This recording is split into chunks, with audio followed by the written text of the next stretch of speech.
ওমানে অবস্থিত বাংলাদেশ দূতাবাস সাম্প্রতিক সময়ে প্রবাসী বাংলাদেশিদের জন্য বেশ কিছু গুরুত্বপূর্ণ নির্দেশনা ও সুখবর দিয়েছে।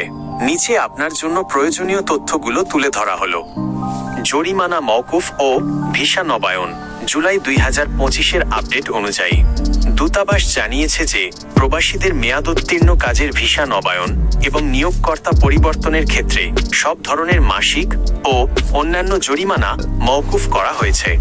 ব্লকড কর্মী যারা ব্লকড অবস্থায় আছেন তাদের ভিসা পরিবর্তনের ক্ষেত্রে আগের নিয়োগকর্তার কোনো অনুমতির প্রয়োজন নেই। এমআরপি মেয়াদ বৃদ্ধি। মেশিন রিডেবল পাসপোর্টের এমআরপি মেয়াদ সর্বোচ্চ 3 বছর পর্যন্ত বৃদ্ধি করে ভিসা নবায়ন করা সম্ভব। তবে মনে রাখবেন, নবায়নকৃত মেয়াদের তারিখ ইস্যুর দিন থেকে 1 বছরের বেশি হবে না। 2. কনসুলার সেবা ও মোবাইল ক্যাম্প। দূতাবাস নিয়মিত বিভিন্ন শহরে কনসুলার ক্যাম্প পরিচালনা করে।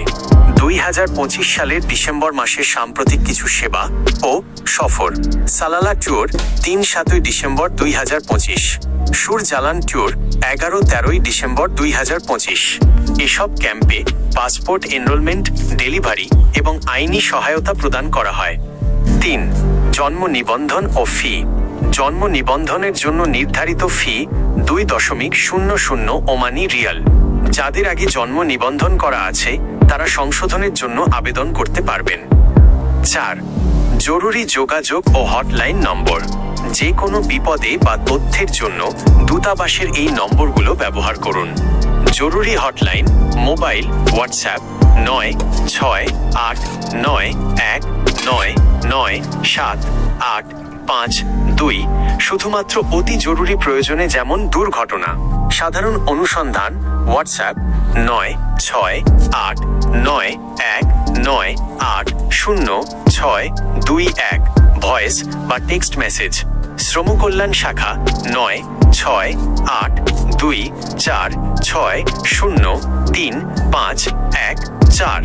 পাসপোর্ট ও ভিসা সংক্রান্ত 968246986660। 5. ছুটির নোটিশ। 25শে ডিসেম্বর 2025 বড়দিন ক্রিসমাস ডে উপলক্ষে দূতাবাস বন্ধ থাকবে। সাধারণত রবিবার থেকে বৃহস্পতিবার সকাল 8:30 থেকে বিকেল ভোর 4:30 পর্যন্ত দূতাবাস খোলা থাকে। টিপস: ওমানে আপনার পাসপোর্ট বা আইনি কোনো সমস্যা থাকলে সরাসরি দালাল এড়িয়ে দূতাবাসের নির্দিষ্ট হটলাইনে যোগাযোগ করার পরামর্শ দেওয়া হচ্ছে।